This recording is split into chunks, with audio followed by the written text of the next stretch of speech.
Para po sa devotion natin patungkol sa signs, ikaw ba ay humihingi ng senyales sa Panginoon marahil sa pagpili mo ng trabaho, negosyo, career, or course na kukunin mo? So, yan, pag-usapan natin yan dito sa extra devotion natin, no? Extra, kumbaga, insights sa mga devotions po natin. So, dito po sa devotion natin, pag-usapan natin dalawang klase ng signs, miraculous signs and practical signs. So, yung pinagkaiba lang naman po nila, yung miraculous signs, tatalakayin natin yan bukas, no? Yung miraculous signs. Ito ay patungkol sa mga miracle sa Bible. At most miracles in the Bible, if not all, no? Depende yan sa mga views natin. Tayo mga Kristiyano, magkakaiba tayo ng views patungkol dito. Yung iba, iniisip nila yung mga miracle sa Bible, pwede pang mangyari sa panahon natin ngayon. Now, hindi ko naman sinasarado yung isip ko doon, pero normally, hindi siya ganun, no? I don't think mahati pa yung dagat ngayon ulit. Pwede naman gawin ng Diyos yun, no? Hindi naman natin kinakahon yung Diyos. Kung gusto kong hatiin ng Diyos yung dagat, why not? Pero kasi yung purpose ng miracle to validate the message of the prophets, bukas talakayin natin. 3 yun, no? Yung sinulat ko dyan. Pero pinaka-importante sa lahat is to validate the message and person of the Lord Jesus Christ. Kaya after mangyari yon, I don't think kailangan pa natin ng mga miracles. Though pwede ka namang manalangin na sa pagkakataon na let's say nagkaroon ka ng cancer, no? Tapos sabi ng lahat ng doctors na nakausap mo 100% sinasabi nila hindi ka nagagaling. Pwede mo na ipanalangin sa Panginoon, Lord, I believe in you, no? I believe that you can do miracles. I believe that you can heal me. Kahit na walang tama makapagpagaling sa akin, walang kahit anong medicine or chemotherapy makatulong sa akin, I believe in you, no?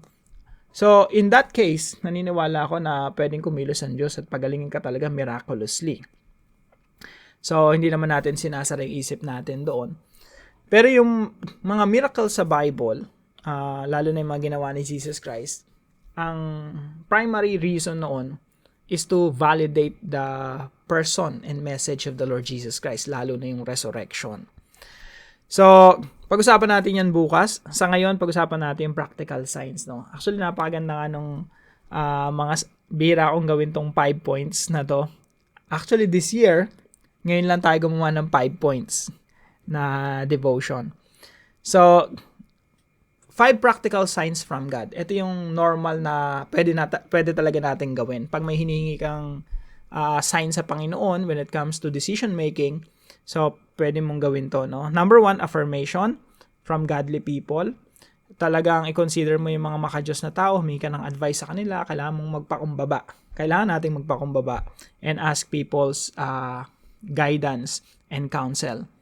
So, number 2 is alignment with God's word, accompanied with by God's peace. Answer, dapat nananalangin ka, sagot ng Diyos yun sa panalangin mo. And aim, ang aim ng pinapanalangin natin at pinagdesisyon na natin ay kaluwalhatian ng Panginoon. Na kung ako tatanungin, alin dito yung pinakamatinding sign? Hindi ko alam, no? Alin ba dito pinakamatinding sign? Parang halos, sila hindi mo rin well, yung glory ng Diyos, talaga yung primary, no? Pag may gagawin kang desisyon, kapag yan makapagbigay ng glory sa Panginoon, then that's it. Hindi ka magkakamali, you can never go wrong with choosing the decision that glorifies the Lord, no? Hindi ka magkakamali doon. Ganun pa man, tingin ko yung kapayapaan, on a very practical level, yung kapayapaan, very important din Kapag ikaw ay, let's say, may nanliligaw sa'yo, no? Sinagot mo siya, tapos meron kang kapayapaan galing sa Diyos. Tapos ikaw na nanligaw na sinagot, may kapayapaan ka rin galing sa Diyos, yun na yun. Para sa akin, yun yung one of the best indications na yung decision mo tama. Binigyan ka ng Diyos ng kapayapaan. Kasi hindi ka bibigyan ng Diyos ng oportunidad na para sa'yo talaga, tapos mababagabag ka dun, no? At hindi ka magkakaroon ng kapayapaan, hindi ka makatulog. I don't think ganun kumilos ang Diyos. Kapag yan ay para sa'yo, bibigyan ka ng Diyos ng kapayapaan. Kahit na, let's say, sa usaping career, no? Merong napakagandang isang opportunity na magiging millionaire ka, no?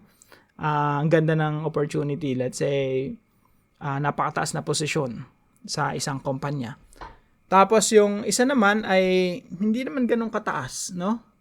Pero pinasok mo yun ang pinili mo kasi yun nagbibigay ng kaluguran sa Panginoon. Yun yung suggestion or payo ng mga makadiyos na tao. Now, pag nagkaroon ka ng kapayapaan doon sa decision mo na yun, yun talagang will ng Lord sa'yo.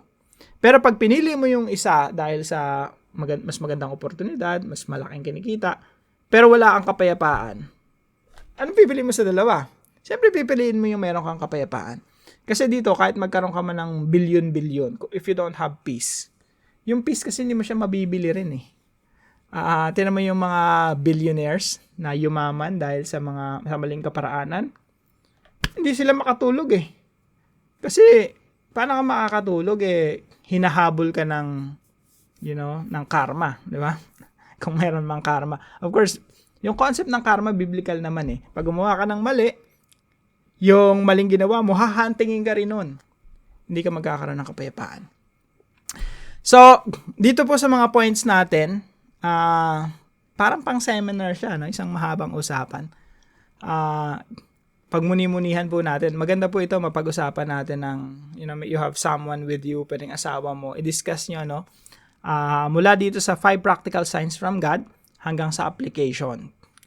Sa application natin, pay attention to godly counsel, prove it through God's word, pursue and ask for God's peace, pray earnestly before making decisions, and prefer the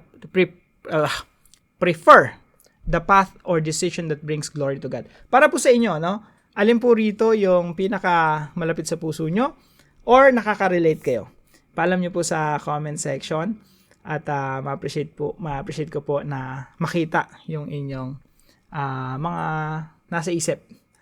So, abangan ko po sa comment section kung alin po dito yung pinaka nakakatulong sa inyo at magkita-kita po tayo muli bukas 5:00 ng umaga dito po sa ating daily devotions. God bless you po.